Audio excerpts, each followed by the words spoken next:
तुम एक बन की कीमत सीधे 10 लाख रुपए रखते हो। सबको लगता है कि तुम पैसे के लिए पागल हो चुके हो, लेकिन किसी को ये नहीं पता कि असल में तुम घाटे का सौदा कर रहे हो, सिर्फ अपने गुरु के दिए हुए टास्क को पूरा करने के लिए। अब तक तुम्हें लगातार एक हफ्ता हो चुका था ठेला लगाए हुए, लेकिन एक भी बन नहीं बिका। तभी जब तुम सोच रहे थे कि आज भी पूरा दिन बेकार गया, तभी कानों में अचानक शोर सुनाई दिया। किसी फैन ने कहा कि इस गली में एक स्टॉल वाला 10 लाख का एक बन बेच रहा है। आज देखते हैं ऐसा कौन सा बन है जो 10 लाख में बिक रहा है। ये सुनकर तुमने ऊपर देखा तो सामने एक मोटा आदमी स्टॉल के आगे खड़ा था। उसने बोर्ड देखा और बोला, छोटे मालिक, इसमें कौन सा मीट है? इसे खाने से उम्र बढ़ती है क्या? ये बन आखिर 10 लाख का क्यों है? तुमने जवाब दिया, खाकर पता चल जाएगा। ओहो, बड़ा एटीट्यूड है। ऐसे कॉन्फिडेंस से वही बोलता है जिसके पास सच में टैलेंट हो। चलो मालिक, एक मुझे दे दो। तुमने पूछा, पक्का? उसने कहा, बिल्कुल पक्का। क्या हुआ, तुम्हें डर है मैं पैसे नहीं दूंगा? तुमने शांत होकर कहा, अगर समझदार होते तो पैसे ना देने की बात ही नहीं करते। मोटा आदमी हंस पड़ा, चिंता मत करो, चाहे अच्छा हो या खराब, तुमने जो दाम लिखा है वही दूंगा। अगर बेकार निकला तो अपनी किस्मत खराब मान लूंगा। तुमने ज्यादा कुछ नहीं कहा, बस सिर हिलाया और एक स्टीमर उसके सामने रख दिया। सुप्रीम क्रैब रो सूप बन, प्लीज एंजॉय। अंदर सिर्फ एक हल्का पारदर्शी एम्बर रंग का बन रखा था। पतली सी परत के अंदर सुनहरा सूप साफ दिखाई दे रहा था, जो हल्का हल्का हिल रहा था। बीच में लाल रंग का केकड़े का मीट ऐसे दिख रहा था जैसे कोई धड़कता हुआ दिल हो। ऊपर पूरे 36 फोल्ड बने हुए थे, जो एकदम परफेक्ट मछली के मुंह जैसे लग रहे थे, लेकिन उसमें से जरा भी भाप बाहर नहीं निकल रही थी। रोहित और उसके लाइव स्ट्रीम के सारे दर्शक उस बन को देखकर दंग रह गए। ये खाना नहीं था, ये तो किसी आर्ट पीस जैसा लग रहा था। ये परत सच में है भी या नहीं? ऐसा लग रहा जैसे कोई गुब्बारा हो। दिखने में तो बढ़िया है, रोहित होश में आते हुए बोला। पता नहीं किसी केमिकल या गोंद से बनाया होगा। आजकल टेक्नोलॉजी और मिलावट बहुत है। इतना कहकर वो हाथ बढ़ाकर खाने लगा, लेकिन तुमने तुरंत उसे रोक दिया। फिर एक पतली सी स्ट्रॉ और सफेद चीनी मिट्टी की प्लेट निकाली और बहुत संभाल कर बन उसके सामने रख दिया। पहले छोटा छेद करो, फिर सूप पियो, उसके बाद पूरा एक बाइट में खाओ। याद रखना, तुम्हारे पास सिर्फ 3 मिनट है। 3 मिनट बाद सूप का तापमान 65 डिग्री से नीचे चला जाएगा और उसका टेक्सचर 60% खराब हो जाएगा। तब ये बस कूड़ा बन जाएगा। रोहित ने आंखें घुमाई, इतना ड्रामा? फिर उसने धीरे से स्ट्रॉ बन के ऊपर वाले हिस्से में घुसाई। जैसे ही स्ट्रॉ ने पतली परत को छेदा, उसी छोटे से छेद से ऐसी जबरदस्त खुशबू निकली जिसे शब्दों में बताना मुश्किल था। उसी पल रोहित को लगा जैसे उसके दिमाग पर किसी ने हथौड़ा मार दिया हो। वो खुशबू सीधे नाक से दिमाग तक पहुंची और उसकी सारी समझ उड़ गई। उसके मुंह में बेकाबू होकर पानी भरने लगा। आसपास जो लोग मजाक उड़ा रहे थे वो भी अचानक वहीं जम गए। ये कैसी खुशबू है? ओह माय गॉड, ये क्या है? मुझे भी खाना है। भीड़ में हलचल मच गई और सबकी नजरें रोहित के हाथ में पकड़े बन पर टिक गईं। रोहित अब लाइव स्ट्रीम तक भूल चुका था। उसने स्ट्रॉ मुंह में रखी और जोर से सूप खींचा। सुनहरा गर्म सूप उसके मुंह में पहुंचते ही उसे लगा जैसे वो तूफानी समुद्र में एक विशाल केकड़े को अपने पंजे लहराते देख रहा हो। फिर उसे बर्फीले पहाड़ों पर ताजा निकले मशरूम दिखे जिन पर अभी भी ओस जमी थी। फिर उसे पुराने तहखाने में रखी 30 साल पुरानी शराब की खुशबू महसूस हुई। रोहित को लगा उसके शरीर का हर रोम खुल गया है। ऐसी खुशी उसने जिंदगी में कभी महसूस नहीं की थी। उसे सच में लगा कि वो घुटनों पर बैठकर पूजा करने लगे। लाइव स्ट्रीम के लोग उसकी शक्ल देखकर हैरान थे। भाई इतना खराब है क्या? स्ट्रीमर को जहर चढ़ गया क्या? लेकिन रोहित ने किसी कमेंट पर ध्यान नहीं दिया। उसने स्ट्रॉ फेंकी और बाकी पूरा बन एक ही बार में मुंह में डाल लिया। पतली परत जीभ पर रखते ही पिघल गई। उसके बाद केकड़े के अंडों का तेल, मशरूम की कुरकुरी फील और शराब की हल्की खुशबू मुंह में फट पड़ी। अलग अलग स्वाद मिलकर जैसे कोई बड़ी सिम्फनी बजा रहे थे। रोहित ने आंखें बंद कर ली और उसकी आंखों से आंसू बहने लगे। तुम हल्का सा मुस्कुराए और बोले, खत्म हो गया हो तो प्लेट नीचे रखो, मेरे ठेले पर लार मत टपकाओ। रोहित ने तुरंत आंखें खोली और तुम्हें घूरते हुए बोला, मालिक और है क्या? चाहे जितने पैसे लगे मैं खरीदूंगा। तुमने सिर हिला दिया। हर आदमी सिर्फ एक खरीद सकता है, आज का स्टॉक खत्म। रोहित पूरी तरह बेचैन हो गया। वो स्वाद जैसे उसका दिमाग छीन चुका था। गुरुजी मैं 10 लाख दूंगा। नियम इंसान बनाते हैं, आपकी कला ऐसे नहीं छिपनी चाहिए, बस एक और बना दीजिए प्लीज। लेकिन तुम बिना जरा भी डिगे ठेला समेटकर घर चले गए। उसी रात रोहित का फूड लाइव स्ट्रीम पूरे इंटरनेट पर वायरल हो गया, लेकिन उसका वो पागलों जैसा नशे वाला एक्सप्रेशन मार्केट रेगुलेशन डिपार्टमेंट की नजर में आ गया। बधाई हो होस्ट, आपने शुरुआती ट्रायल पूरा कर लिया। इनाम, शरीर की ताकत दोगुनी। तुमने मुट्ठी भींची और हथेली में जमा हुई ताकत महसूस की। आंखों में हल्की सुनहरी चमक उभरी। अगर ऐसा है तो शायद वो डिश भी ट्राई की जा सकती है। अगले दिन तुमने सिस्टम से सुप्रीम बन बनाने के लिए 3 सेट सामग्री खरीदी। शाम को जब तुम नाइट मार्केट पहुंचे तो तुम्हारे स्टॉल के आगे लगभग 10,000 लोग जमा थे। कुछ लोग लाइव करने आए थे, कुछ बस ये देखने कि 10 लाख वाला बन असली है या नकली। लेकिन तुम्हें उम्मीद नहीं थी कि भीड़ तुम्हें देखते ही गालियां देने लगेगी। निकल यहाँ से ठग, 10 लाख का बन डकैती क्यों नहीं कर लेता? तभी एक जोरदार आवाज गूंजी, सब चुप हो जाओ। रोहित गुस्से में शेर की तरह भीड़ चीरते हुए तुम्हारे सामने आ गया। तुम लोगों को कुछ पता भी है? बिना खाए बकवास मत करो, वो बन इस कीमत के लायक है। पूरा मैदान चुप हो गया। लाइव स्ट्रीम के कमेंट सवालों से भर गए। भाई इसका ब्रेन वॉश हो गया, पक्का पैसे खाए हैं। तुमने किसी ट्रोल पर ध्यान नहीं दिया। तुमने सीधे नया बोर्ड निकाला, सुप्रीम क्रैब रो सूप बन 10 लाख एक, आज सिर्फ 3 पीस, हर आदमी सिर्फ एक, और यहीं खाकर जाना होगा। भीड़ हंसने लगी, अरे अब तो और महंगा बेच रहा है, वायरल होकर पैसा कमाने निकला है। लेकिन रोहित बेहद एक्साइटेड था। मालिक तीनों पैक कर दो, मैं सब लेता हूँ। तुमने उसकी लाल आंखों की तरफ देखा और सिर हिलाया। तुम कल खा चुके हो, इतना स्वाद लालच से नहीं खाना चाहिए। तुम्हारे शरीर और जीभ को 24 घंटे चाहिए कल वाले बन को पूरी तरह महसूस करने के लिए। आज तुम्हें नहीं बेचूंगा। रोहित लगभग रोने लगा। मालिक प्लीज, मैं तरस गया हूँ, आधा ही दे दो। ये देखकर भीड़ फिर हैरान रह गई। सामने से इतना पैसा आ रहा था और तुम मना कर रहे थे। तभी भीड़ में से एक घमंडी आवाज आई, बहुत ड्रामा कर लिया। सामने शहर का मशहूर अमीर लड़का विक्रांत था। उसके साथ एक खूबसूरत लड़की भी थी। वो हंसते हुए बोला, ये तीनों बन मैं खरीदूंगा, लेकिन खाने के लिए नहीं, अपने कुत्ते को खिलाने के लिए। आज सबको दिखाऊंगा कि 10 लाख का बन कुत्ता भी नहीं खाएगा। इतना कहकर उसने सीटी बजाई। कार से एक डरावना रॉटवीलर कूदकर बाहर आया। भीड़ जोर जोर से हंसने लगी। वाह विक्रांत भाई, अब आएगा मजा। तुमने ठंडी नजर से उसकी तरफ देखा। अपने पैसे उठाओ और निकल जाओ। विक्रांत एक सेकंड के लिए चौंका, फिर गुस्से से चिल्लाया, तू जानता भी है मैं कौन हूँ? तेरे ठेले का कबाड़ा कर दूंगा। तभी सिस्टम की आवाज आई, दुश्मनी भड़काने वाला व्यक्ति मिला। साइड मिशन शुरू। फूड गॉड की इज्जत। मिशन, अपने स्वाद से विरोधी को घुटनों पर लाओ। इनाम, खो चुकी सिचुआन डिश चिकन टोफू की रेसिपी। तुमने गहरी सांस ली और स्टीमर पर हाथ रखा। तुम मेरे खाने के लायक नहीं हो, लेकिन अगर तुम इसे कुत्ते को खिलाना चाहते हो तो आज तुम्हारी जीभ तुम्हें बताएगी कि तुम कुत्ते से भी बदतर हो। इतना कहकर तुमने जोर से स्टीमर का ढक्कन उठा दिया। इस बार तुमने खुशबू को दबाया नहीं। सिस्टम से मिली ताकत के बाद इन तीनों बन की खुशबू कल से 3 गुना ज्यादा थी। ढक्कन खुलते ही केकड़े और सूप की वो जबरदस्त खुशबू तूफान बनकर 100 मीटर तक फैल गई। जो रॉट व्हीलर अभी तक भौंक रहा था वो अचानक पूंछ दबाकर जमीन पर लेट गया और तुम्हारी तरफ ऐसे देखने लगा जैसे सरेंडर कर रहा हो। उसकी लार जमीन पर टपकने लगी। सबसे पास खड़े विक्रांत का घमंडी चेहरा भी जम गया। ये खुशबू, उसे लगा जैसे किसी ने उसका गला पकड़ लिया हो। वो सिर्फ उस खुशबू को सूंघ सकता था, बाकी कुछ सोच ही नहीं पा रहा था। उसके साथ खड़ी लड़की के पैर कांप गए और वो सीधे जमीन पर बैठ गई। विक्रांत का हाथ अपने आप स्टीमर की तरफ बढ़ने लगा। उसके दिमाग में सिर्फ एक आवाज गूंज रही थी, खा लो, नहीं खाया तो मर जाओगे। तुमने ऊपर से उसे देखते हुए कहा, खाना है? 3 लाख सिर्फ खुशबू सूंघने के लिए है। खाना है तो मुझे पापा बोलो। विक्रांत का चेहरा लाल पड़ गया। वो खुद को रोकने की कोशिश कर रहा था, लेकिन वो खुशबू उसकी आखिरी समझ भी तोड़ रही थी। आखिर वो धड़ाम से घुटनों पर गिर गया। पापा, एक बाइट दे दो प्लीज। पूरा मैदान एकदम शांत हो गया। तुमने बन उसकी तरफ सरका दिया। लो खाओ, लेकिन याद रखना तुम्हारे पास सिर्फ 3 मिनट है। अभी इसका स्वाद 100 नंबर का है। हर मिनट के बाद 10 नंबर कम हो जाएंगे। विक्रांत अब खुद को रोक नहीं पाया। उसने सीधा बड़ा सा बाइट लिया। गर्म सुनहरा सूप उसके मुंह में फटा और उसकी आंखें फैल गईं। उसी पल उसे लगा जैसे उसकी आत्मा ऊपर उठ गई हो। ये कोई साधारण बन नहीं था। ऐसा लग रहा था जैसे पहाड़, नदियां, समुद्र और सालों का वक्त सबको पीसकर उस पतली सी परत में भर दिया गया हो। विक्रांत के मुंह में खाना भरा था और वो कुछ समझ न आने वाली आवाजें निकाल रहा था। उसे पता भी नहीं चला कि उसकी आंखों से आंसू बह रहे हैं। उसने जीभ निकालकर प्लेट पर बची एक एक बूंद तक चाट डाली। लाइव स्ट्रीम पूरी तरह फट चुका था। ये स्क्रिप्ट है। विक्रांत जैसा आदमी घुटनों पर कैसे गिर सकता है? मुझे नहीं मानना जब तक मैं खुद ना खाऊं। लेकिन उसके चेहरे का एक्सप्रेशन फेक नहीं लग रहा। तभी अचानक विक्रांत जैसे पागल हो गया। वो तुम्हारे पैर पकड़कर बोला, दादाजी मुझे और चाहिए, मैं 1 करोड़ दूंगा, बाकी दोनों भी मुझे बेच दो। तभी कुछ यूनिफॉर्म पहने लोग भीड़ में घुस आए। आगे एक सख्त चेहरे वाला मध्यम उम्र का आदमी था। उसने अपना कार्ड दिखाया। मैं फूड रेगुलेशन ब्यूरो से इंस्पेक्टर अजय हूँ। इस स्टॉल का मालिक कौन है? हमें शक है कि तुम्हारे खाने में कोई नशे वाली चीज मिली हुई है। जांच के लिए सैंपल चाहिए। भीड़ तुरंत शोर मचाने लगी। पक्का अफीम डाली है, नया ड्रग होगा, अब गया जेल। तभी विक्रांत होश में आया और उल्टा तुम्हारे सामने खड़ा हो गया। जांच कैसी? मुझे महंगा खाना पसंद है, इसमें दिक्कत क्या है? बन में कोई गड़बड़ नहीं। इंस्पेक्टर अजय ने ठंडी नजर से उसे देखा। ये लैब टेस्ट तय करेगा, हटो। विक्रांत कुछ बोलने ही वाला था कि तुमने उसे पीछे खींच लिया। ठीक है, जांच कर लीजिए। तुमने साइड होकर स्टीमर उनकी तरफ कर दिया। एक इंस्पेक्टर ने ग्लव्स पहने सैंपल बॉक्स खोला और मशीन निकाली। फिर उसने बहुत संभाल कर एक बन बाहर निकाला और सफेद ट्रे पर रखा। तेज रोशनी में वो बन इतना पारदर्शी लग रहा था कि अंदर का सूप और केकड़े के अंडों की बनावट तक दिख रही थी। इंस्पेक्टर ने चाकू निकाला और काटने लगा। तभी तुमने कहा, रुकिए। इंस्पेक्टर अजय ने तेज नजरों से तुम्हें देखा। डर गए? तुमने सिर हिलाया और उसके चाकू की तरफ इशारा किया। आपका चाकू बहुत कुंद है, इससे परत खराब हो जाएगी और सूप दब जाएगा, टेस्ट की सटीकता कम हो जाएगी। फिर तुमने अपनी पतली धार वाली ब्लेड निकाली। मैं काटता हूँ, आप सैंपल ले लेना। इंस्पेक्टर अजय थोड़ी देर चुप रहा, फिर सिर हिला दिया। तुम आगे बढ़े और एक ही कट में बंद दो हिस्सों में बंट गया, लेकिन वो टूटा नहीं। अगले ही पल सुनहरा सूप धीरे धीरे कटे हुए हिस्से से बहकर सफेद ट्रे में फैल गया। उसी के साथ पहले से 10 गुना ज्यादा तेज खुशबू निकली। सबसे पास खड़े अफसरों की आंखें तक बदल गईं। इंस्पेक्टर अजय का चेहरा भी गंभीर हो गया। ये खुशबू, इसमें नकली फ्लेवर जैसी कोई बात नहीं है। टेस्ट करने वाले ने जल्दी से सूप के सैंपल लिए और मशीन में डाल दिए।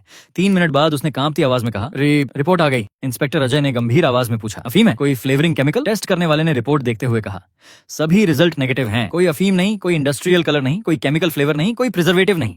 भीड़ पूरी तरह हिल गई। सच में कुछ नहीं मिला? फिर इतनी खुशबू कैसे? तभी टेस्ट करने वाले ने आगे कहा, क्योंकि इसमें इस्तेमाल हुई सामग्री का डेटा ही डराने वाला है। इसमें प्रोटीन की शुद्धता बेहद ज्यादा है। ये 99% शुद्ध जून क्रैब रो है। और ये जो खुशबू वाला तत्व है, ये 30 साल पुरानी हुआदिया वाइन से आया है। इसके अलावा इसमें बेहद कीमती मशरूम की थोड़ी मात्रा भी है। उसने अचानक सिर उठाकर पूछा, मालिक, क्या इस पूरे सूप में सिर्फ केकड़े का रो, मशरूम और 30 साल पुरानी शराब इस्तेमाल हुई है? अगर इसमें एक बूंद पानी भी होती तो ये डेटा इतना शुद्ध नहीं आता। पूरा मैदान स्तब्ध रह गया। पूरा बन सिर्फ केकड़े के रो से? इतने केकड़े लगते होंगे? 30 साल पुरानी शराब तो हजारों में आती है। इंस्पेक्टर अजय बार बार रिपोर्ट देखने लगा। उसके सामने खड़ा ये जवान लड़का एक बन को ऐसे बना रहा था जैसे कोई केमिस्ट्री एक्सपेरिमेंट कर रहा हो। ये 10 लाख वाला बन सिर्फ महंगा नहीं था, शायद घाटे का सौदा था। तुमने शांत आवाज में कहा, आटा वॉलनट प्लेन्स के खास गेहूं से बनाया गया है। सिर्फ बीज का 5% हिस्सा लिया गया। आटा गूंथने में 3 घंटे लगे। 2 बार उसे आराम दिया गया। इसकी मोटाई 0.5 मिलीमीटर है और गलती 0.01 मिलीमीटर से ज्यादा नहीं। इंस्पेक्टर अजय कुछ देर चुप रहा। इस जमाने में जहां हर जगह रेडीमेड खाना और मिलावट भरी टेक्नोलॉजी थी, वहां कोई इंसान एक पारंपरिक डिश के लिए इतनी मेहनत कर रहा था। फिर उसने भीड़ की तरफ देखकर ऊंची आवाज में कहा, मौके पर हुई जांच के अनुसार इस स्टॉल का खाना सभी सरकारी मानकों पर खरा उतरता है और ये बन पूरी तरह असली है। उसकी बात खत्म होते ही पूरा मैदान फट पड़ा। ये सच था। रोहित भाई झूठ नहीं बोल रहे थे। मालिक, मुझे भी चाहिए, मैं भी घुटनों पर बैठकर खाऊंगा। लेकिन तुमने हाथ उठाकर सबको शांत किया। आज के सारे बन बिक चुके हैं। कल से नया आइटम आएगा, ऐसी डिश जिसमें चिकन होना होगा लेकिन चिकन दिखेगा नहीं। कीमत 888 रुपए। इतना कहकर तुम लोगों की चीख पुकार और चर्चा को पीछे छोड़ते हुए अपना ठेला धकेलकर रात के अंधेरे में गायब हो गए। इस बार सरकारी जांच के बाद तुम्हारा स्टॉल सच में पूरे इंटरनेट पर छा गया। देश भर से खाने के शौकीन लोग उस रहस्यमयी नई डिश के लिए आने लगे। अगली सुबह तुमने सिस्टम से चिकन टोफू के लिए सबसे बेहतरीन सामग्री खरीदी और डिश तैयार की। शाम को नाइट मार्केट में टूरिज्म डिपार्टमेंट तक भीड़ संभालने के लिए मौजूद था। कल से कई गुना ज्यादा लोग थे, लेकिन सब लाइन में खड़े थे। तुम अपना नया फूड कार्ट लेकर स्टॉल पर पहुंचे और नया बोर्ड लगाया, कुंग फू चिकन टोफू, 888 रुपए एक कटोरी, आज सिर्फ 10 कटोरी। नोट, ये टोफू नहीं है। बोर्ड पढ़कर सब हैरान हो गए। टोफू नहीं है तो फिर क्या है? दिख तो टोफू जैसा ही रहा है। 888 रुपए की फीकी सी सूप जैसी चीज। मालिक, अब तुम सच में उड़ने लगे हो। तभी तुम्हारा सबसे बड़ा फैन रोहित जोर से बोला, रोहन मास्टर, जो बनाते हैं वो हमेशा कमाल होता है। तुम लोग क्या जानो असली सादगी क्या होती है। तभी भीड़ में से एक बूढ़े आदमी ने रास्ता बनाया। उसने पुराना बंदगला पहना हुआ था। पहली कटोरी मुझे चाहिए। वो शहर के फूड एसोसिएशन के प्रेसिडेंट मिश्रा जी थे। रोहित तुरंत साइड हो गया। मिश्रा जी, आप भी आ गए। मिश्रा जी स्टॉल के सामने पहुंचे और काफी देर तक उस साफ सूप को देखते रहे। उनके चेहरे पर गंभीरता बढ़ती गई। युवा, ये सूप तुमने 3 बार छानकर बनाया है? तुमने सिर हिला दिया। 3 बार? मिश्रा जी ने गहरी सांस ली। ये तो शाही रसोई की तकनीक है, 50 साल पहले ही खत्म हो चुकी थी। आज के बड़े शेफ भी मुश्किल से 2 बार तक पहुंचते हैं। तुम्हारी उम्र ही क्या है? तुमने जवाब नहीं दिया, बस एक कटोरी भरकर उन्हें दे दी। मिश्रा जी ने दोनों हाथों से कटोरी पकड़ी। पहले खुशबू सूंघी। उसमें किसी मसाले की गंध नहीं थी, सिर्फ बेहद शुद्ध मीट की खुशबू थी। फिर उन्होंने एक चम्मच मुंह में डाला। अगले ही पल उनकी आंखें फैल गईं। वो टोफू जैसे दिखने वाला हिस्सा मुंह में जाते ही पिघल गया और गाढ़े चिकन जूस में बदलकर गले से उतर गया। टेक्सचर इतना मुलायम था जैसे रेशम। देखने में टोफू, लेकिन स्वाद सबसे बेहतरीन चिकन जैसा। जरा भी बदबू नहीं। चिकन है लेकिन चिकन दिखता नहीं। मिश्रा जी ने कटोरी नीचे रखी। उनकी आंखें नम हो चुकी थीं। उन्होंने सिर उठाकर तुम्हारी तरफ देखा और अचानक गहराई से झुककर तुम्हें प्रणाम किया। मिश्रा जी की आवाज भर्रा गई। मैं 70 साल जी चुका हूँ। लगा था जिंदगी में ये डिश दोबारा कभी नहीं खा पाऊंगा, लेकिन सोचा नहीं था कि एक नाइट मार्केट के ठेले पर इससे दोबारा मुलाकात होगी। बेटा, ये कटोरी सिर्फ 888 नहीं, 8888 की भी हो तो कम है। ये असली भारतीय विरासत है। उनकी बात सुनकर पूरा मैदान हिल गया। 10 सेकंड भी नहीं लगे और सारी चिकन टोफू की कटोरियां बिक गईं। जिसने भी पहला चम्मच खाया वो उसी में खो गया। ये टोफू कहाँ है? ये तो पूरा मीट है। ये सब देखकर तुमने हल्की सांस छोड़ी। इस डिश के बाद अब तुम सिर्फ वायरल स्ट्रीट वेंडर नहीं रहे थे, बल्कि खाने की परंपरा को बचाने वाले इंसान बन चुके थे। लेकिन उसी वक्त भीड़ से थोड़ा दूर खड़ी एक काली मर्सिडीज वैन के अंदर सूट पहना एक आदमी अपने सेक्रेटरी से ठंडी आवाज में पूछ रहा था, पता चला? सेक्रेटरी घबराकर बोला, नहीं सर, इनके सामान का कोई रिकॉर्ड नहीं है। जैसे सब चीजें हवा से आ रही हो। आदमी हंसा, कोई भी हो, इसका फॉर्मूला मुझे चाहिए। दूसरी तरफ तुम स्टॉल समेटने ही वाले थे कि सिस्टम की आवाज आई। नया चैलेंज अनलॉक, पूंजी का हमला, मिशन। महंगे सामान की सप्लाई बंद होने के बाद भी सबसे आम सामग्री से टॉप शेफ को हराना। तुम हल्का मुस्कुराए। दिलचस्प। इस वक्त रोहित एक जिम्मेदार हेल्पर की तरह बर्तन साफ कर रहा था और लगातार बोलता जा रहा था, रोहन भाई, आपने लोगों के चेहरे देखे जैसे सब नशे में चले गए हों। कल थोड़ा ज्यादा बेचेंगे ना? तुमने सिर हिलाया। ज्यादा चीजें हमेशा घटिया हो जाती हैं, चाहे कुछ भी हो, मेरे नियम नहीं बदलेंगे। तभी पीछे से भारी आवाज आई, कल शायद तुम बेच ही ना पाओ। तुमने पलटकर देखा, सामने वही सूट वाला आदमी खड़ा था। अपना परिचय दे दूं, मैं Vikram Malhotra, Test Palace Group का चेयरमैन। तुमने हल्का भौं सिकोड़ते हुए पूछा, काम? उसने तुम्हारे ठेले की तरफ इशारा किया। तुम्हारा हुनर अच्छा है, बिजनेस की बात करनी है। तुमने सीधा जवाब दिया, दिलचस्पी नहीं, और ठेला समेटने लगे। 5 करोड़। विक्रम ने बिना घुमाए सीधी बात की। आसपास खड़े लोग तुरंत शांत हो गए, लेकिन तुम रुके नहीं। विक्रम मुस्कुराया। इसके साथ टेस्ट पैलेस का चीफ टेक्निकल कंसल्टेंट बनने का ऑफर, सालाना 1 करोड़ सैलरी, बाकी शेयर अलग। तुम्हें बस अपने सूप बन और चिकन टोफू की पूरी रेसिपी और वीडियो ट्रेनिंग हमें देनी होगी। लाइव स्ट्रीम तुरंत फट पड़ा। 5 करोड़, जिंदगी सेट। टेस्ट पैलेस तो देश की बड़ी कंपनी है। विक्रम की आंखों में लालच चमक रहा था। तुम्हारी कला और मेरा पैसा मिल जाए तो हम तुम्हारे ब्रांड को पूरे देश में फैला देंगे। तुम अरबपति बन जाओगे। तुम रुके और पलटकर हल्का हंस दिए। फिर तुम इसे कितने में बेचोगे? विक्रम ने कंधे उचकाए। वो तुम्हारी चिंता नहीं, हम सेंट्रल किचन में इसे स्टैंडर्ड बनाएंगे। असली क्रैब रोटी की जगह सस्ता फ्लेवर इस्तेमाल करेंगे, ताजा चिकन की जगह फ्रोजन मीट। तुम्हारी सीक्रेट मसाला रेसिपी रखेंगे और थोड़ा केमिकल फ्लेवर मिला देंगे। लागत 500 से नीचे आ जाएगी। सोचो कितना मुनाफा होगा। ये सुनते ही तुम्हारा चेहरा ठंडा पड़ गया। कचरा सामान और केमिकल मिलाकर मेरे नाम से लोगों को बेचना चाहते हो? तुम एक कदम आगे बढ़े। विक्रम ने भौं चढ़ाई। इसे धोखा नहीं, बिजनेस कहते हैं। तुमने सिर हिलाया। फिर हम एक जैसे लोग नहीं हैं। मेरे लिए खाना पवित्र है, उसमें शेफ की आत्मा और खाने वाले का भरोसा होता है। तुम जैसे लोग स्वाद की बात करने लायक भी नहीं। तुमने उसकी आंखों में देखते हुए कहा, 5 करोड़ क्या, 500 करोड़ भी दोगे तो नहीं बेचूंगा। इतना कहकर तुम ठेला लेकर निकल गए। पीछे से विक्रम की ठंडी आवाज आई, ठीक है, प्यार से नहीं माने, अब देखता हूं कल तुम्हें एक सब्जी कौन बेचता है। तभी सिस्टम फिर बोला, चेतावनी, होस्ट को पूंजी द्वारा पूरी तरह ब्लॉक किया जा रहा है। नया मिशन, वापसी का वार। महंगे सामान के बिना सबसे आम सामग्री से टेस्ट पैलेस की टॉप टीम को हराओ। नया स्किल अनलॉक, अल्केमी फ्लेम, साधारण सामग्री की छिपी क्षमता जगाने की ताकत। तुम हंस पड़े। बैन करोगे? अब असली कुकिंग देखना। अगले दिन सुबह तुम शहर की सबसे बड़ी मंडी पहुंचे, लेकिन हर दुकानदार तुम्हें देखकर मुंह फेर रहा था। कोई तुम्हें सामान बेचने को तैयार नहीं था। तभी सी फूड मार्केट के कोने में बैठी एक बूढ़ी औरत पर तुम्हारी नजर पड़ी। उसके सामने फटे बोरे में कुछ मुरझाई सब्जियां और हल्का सीला हुआ पुराना चावल रखा था। आम लोगों के लिए वो कचरा था, लेकिन तुम्हारे लिए वही एक खजाना था।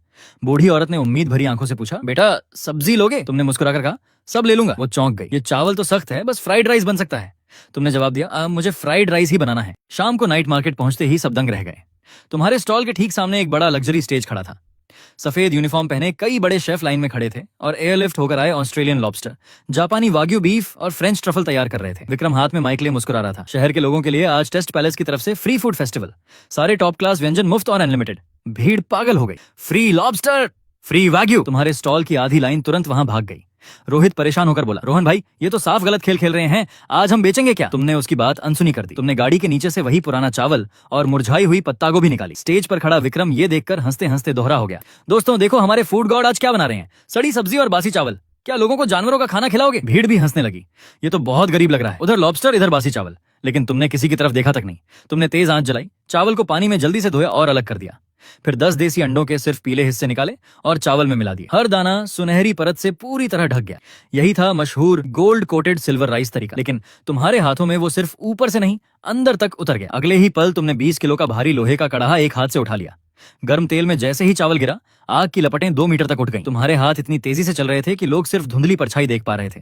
हर चावल का दाना आग में उड़ रहा था। तेज गर्मी ने अंडे की खुशबू को बंद कर दिया और पुराने चावल के अंदर छिपी खुशबू बाहर निकल आई। जले हुए कुरकुरे चावल जैसी महक हवा में भर गई। जो चावल पहले फीके दिख रहे थे अब चमकने लगे। सामने लॉबस्टर खा रहे लोग अचानक रुक गए। ये कैसी खुशबू है? अगर पहले वाला बन नमकीन शानदार था और चिकन टोफू गहरा स्वाद देता था, तो ये फ्राइड राइस सीधा दिल छू रहा था। इतनी अच्छी खुशबू लॉबस्टर से भी ज्यादा। लेकिन तुम रुके नहीं। आखिर में तुमने वो मुरझाई पत्ता गोभी काटकर कढ़ाई में डाली। सिर्फ 3 सेकंड। चावल की बची हुई गर्मी ने उसे पकाया भी और उसकी कुरकुराहट भी बचा ली। फिर तुमने जोर से कढ़ाई हवा में उछाली। सुनहरे चावल की बारिश सीधे 10 सफेद कटोरियों में गिरी।